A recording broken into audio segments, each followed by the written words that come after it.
Hi, this is Mariah Gullo from The Hollywood Reporter, and I'm here with Ric Roman Waugh and Nikolaj Coster-Waldau.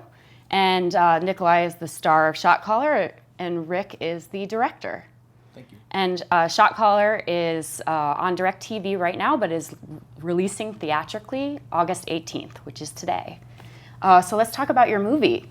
So one of the things that I was talking to you about before we turned on the cameras is that I feel like this is a real what-if scenario that a lot of people think about. Like, what if I went to prison? How would I react? How would I survive? So how did you come about creating this movie? Yeah, I think that's human nature, right? That we want to understand how we would be in war if we went to war. You know, would we be heroic? Would we falter in the action? And I think we also want to know how would we survive a subculture that we've heard so many different versions of. That what is the truth? And so, being a former stuntman, you know, I used to always get the question of what was the thing that scared me the most that I ever did, and I was like, well, if I was scared, I shouldn't have been doing it in the first place. But I can tell you what does scare me is going to prison. You know, because I don't know what would happen. You know, Right. Do you get raped the first day? Do you get stabbed? What are the rules? Do you look people in the eye? Do you not look them in the eye? I mean, they had zero information about it.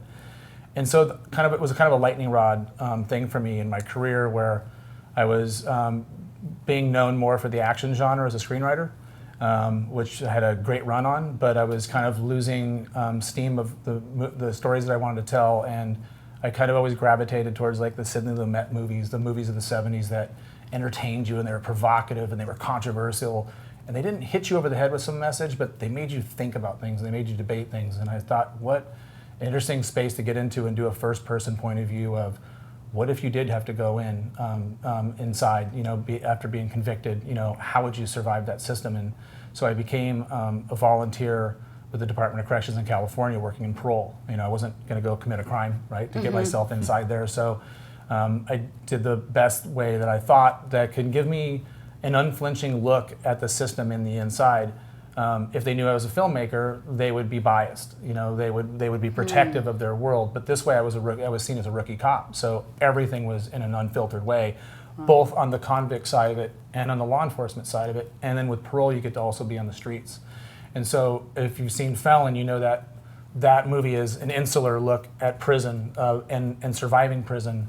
But what I wanted to do with Shot Caller, and the original concept came where my own experience of going in there, and I would see, and when I took Nick in, he saw the devil. You know, you looked at people behind glass that you think, God, there's a steel door there because these people are absolute monsters. And I saw them very early on, and I always wondered to myself, how did they become that? Because they weren't born a monster. So how did they get to this point? Where did their lives change? What changed them inside here?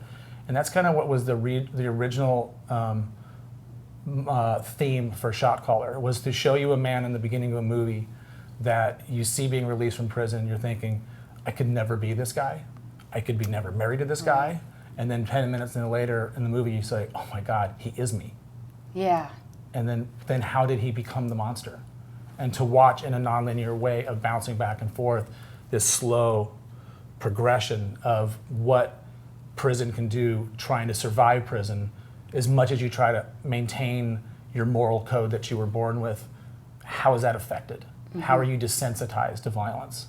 And that whole journey, but also on the law enforcement side, to show that I think that, not to get too much into the weeds here of things, but I'm really discouraged that how we as a world, especially in this country, are really categorizing people in a black and white way now. We're lopping everybody together. You know, it's all the cops, it's all this, it's all that.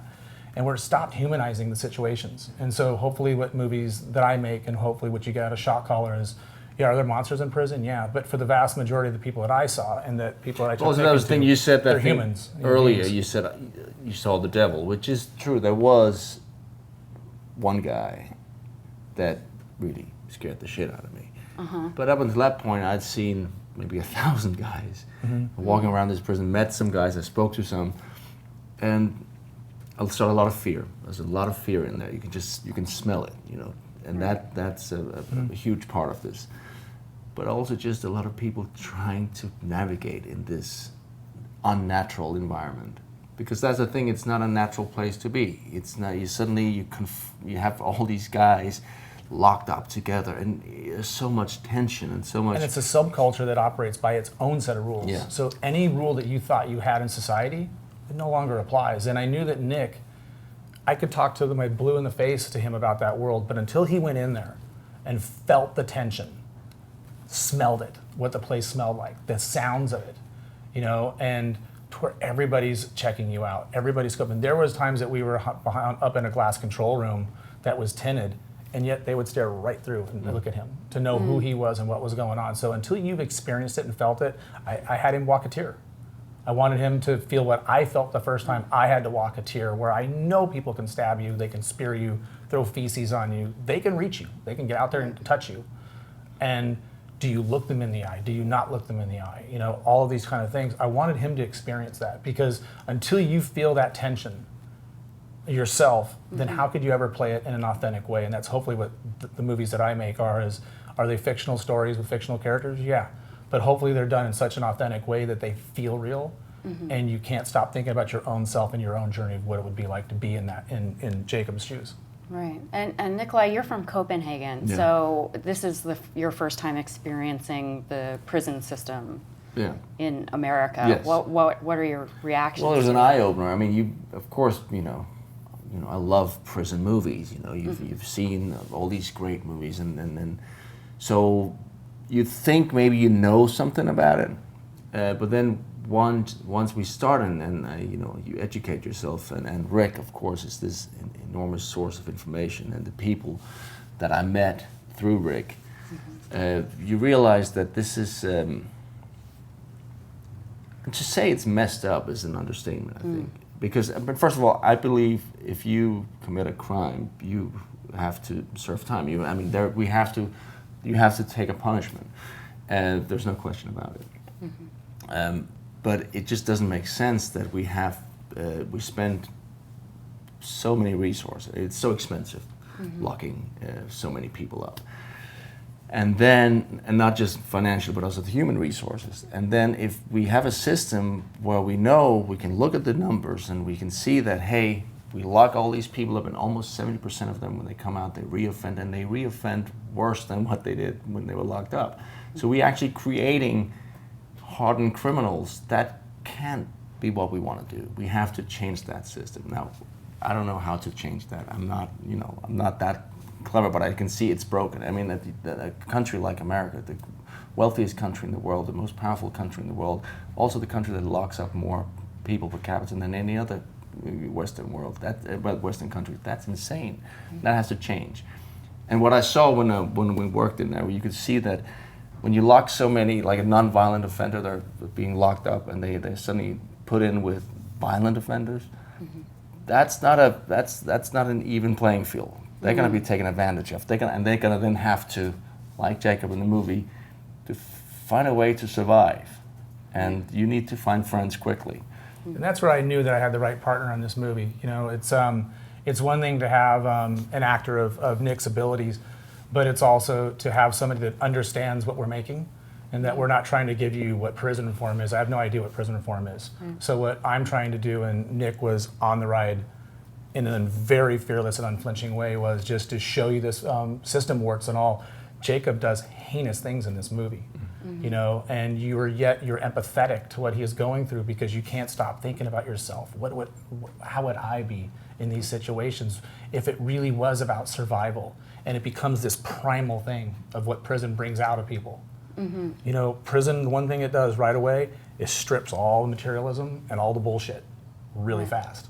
Because there's only one thing that's a commodity left. It's respect. And so the first thing I told Nick is, when you go in there, look him in the eye. Look him in the eye in an don't in a non-provocational way, but look them in the eye with respect. Give them a nod. Let them know that you see a human being there, not a monster. Right. And let them understand that, and they will give you the respect back. But where people get hurt in prison is when people are disrespected, because again, that's the last commodity that you have. So it was about really of stripping away all this crap that we deal with in a society and realizing what really matters and how we treat each other. And so hopefully what this movie does is it takes you on that controversy in an unbiased way It makes you ask the questions. I think the only thing that my takeaway is after several years on this journey now is that we got to stop worrying. We got to stop blaming that it's advocacy groups only and it's only the Department of Corrections. No, it's everybody. You know, it's society and it's the people coming out that they have to want to help themselves, and the families have to circle around and help them as well. Everybody's got to pitch in to lessen the load, or we're going to be in this constant cycle of recidivism because all we've created is a cycle into itself.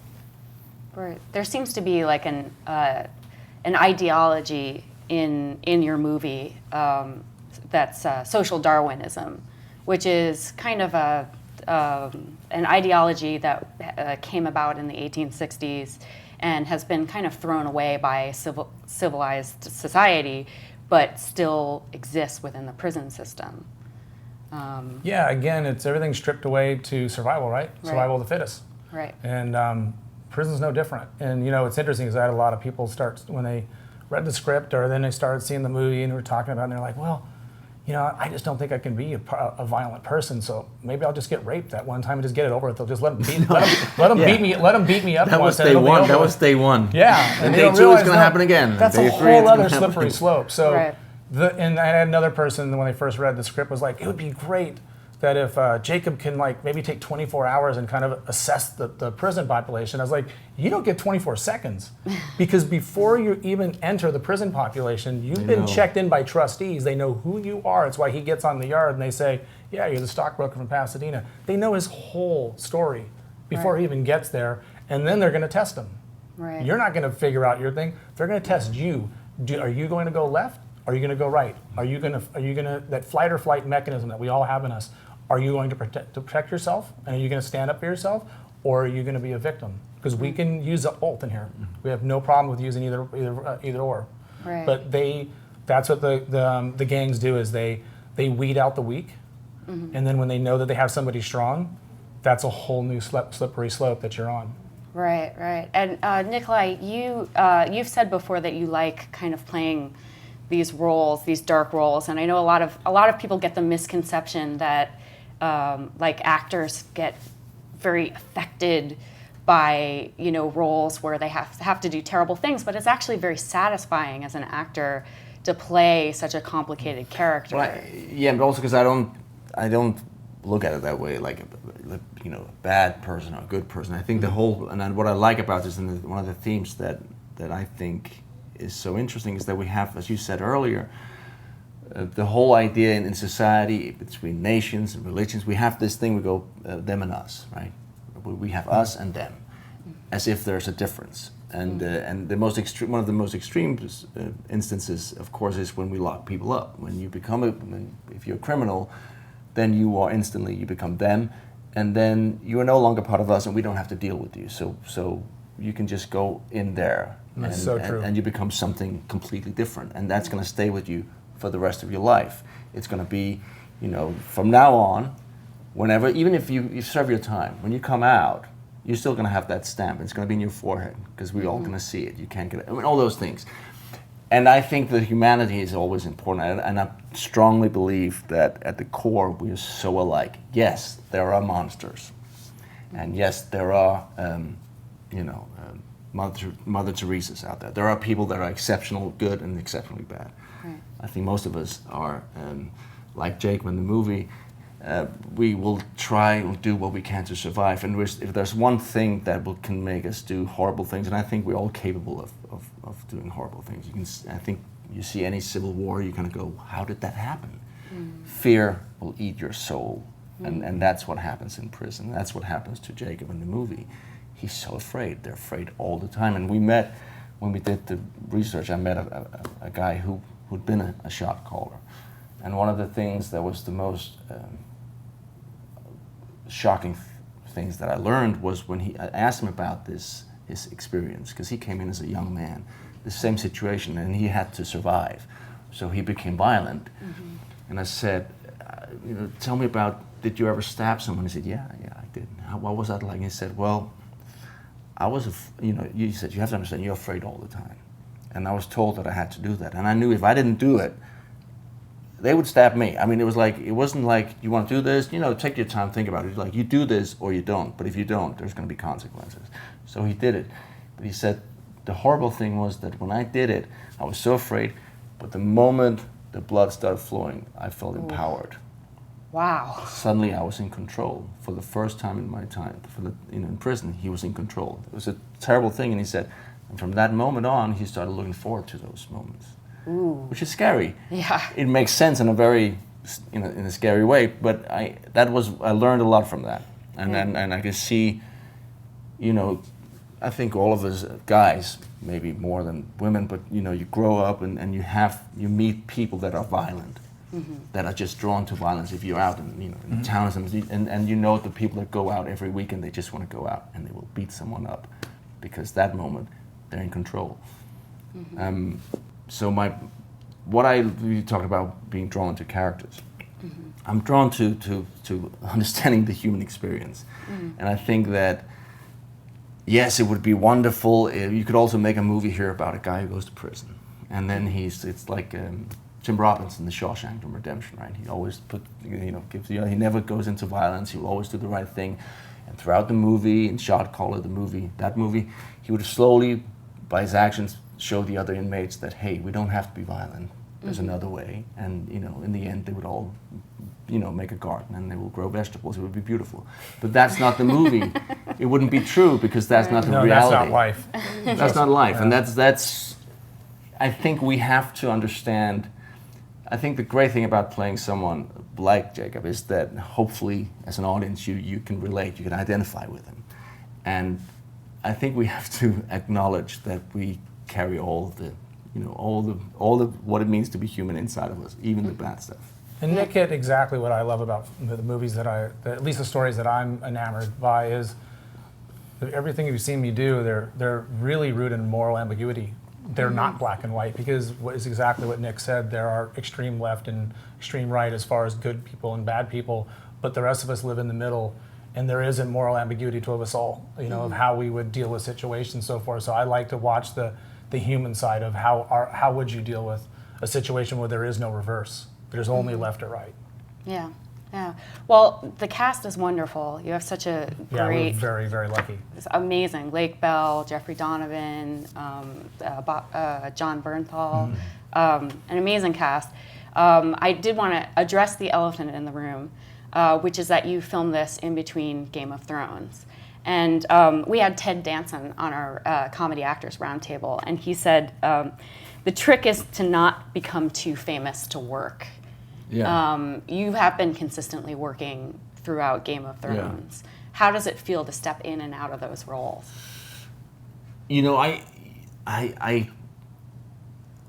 My first job as a young actor was in a Danish movie called Night Watch, and it became a huge hit in Denmark. And that was the only thing I'd ever done, so I became that guy from Night Watch. And it took me many years in Denmark before people finally realized, well, he's not just that guy.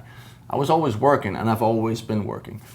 Game of Thrones is a huge hit. It's gonna probably stay with me for a long time. But it's not bad as long as I can keep working. He did try to wear the armor, by the way. I did try to wear the armor. I was like, I brought swords. They don't have armor. No, they just no. And then they say you can't keys to that sword. So that might work in Copenhagen, but here no. But the thing they is, hide their sword somewhere else, not here. It's anyway. But also the thing is, I did two small crimes last year. I did Shot Caller.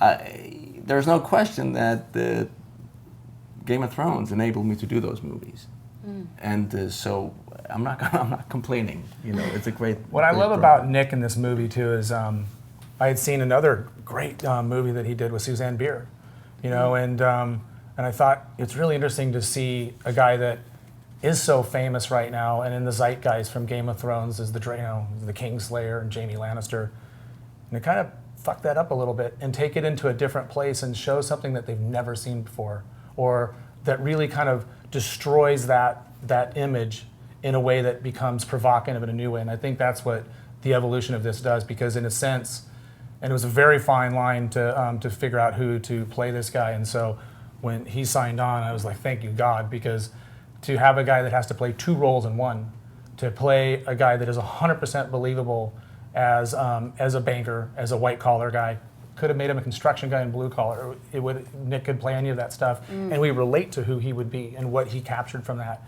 But then to watch the evolution, becoming this prison gangster, and then to be horrified and shocked by it, but believe it, was really important to me. You know, that then we start to have to think to ourselves, Jesus, if I believed he was that guy, and I believe he's now this prison gangster, then can I believe that I would make that journey too? And then we start relating ourselves to it. So I think that what's interesting about this role is it takes a lot of the attributes that people love about Nick's and his performances, which I think is just in his DNA as a human being, and then shows it in a really different skew and a different kind of authenticity with this movie that makes it fresh. That's wonderful. And the movie is called Shot Caller. And gentlemen, thank you so much for being here with us today. Thank you. Thank you. Theatrical release August 18th. And thank you. Thank Cool. you for having us.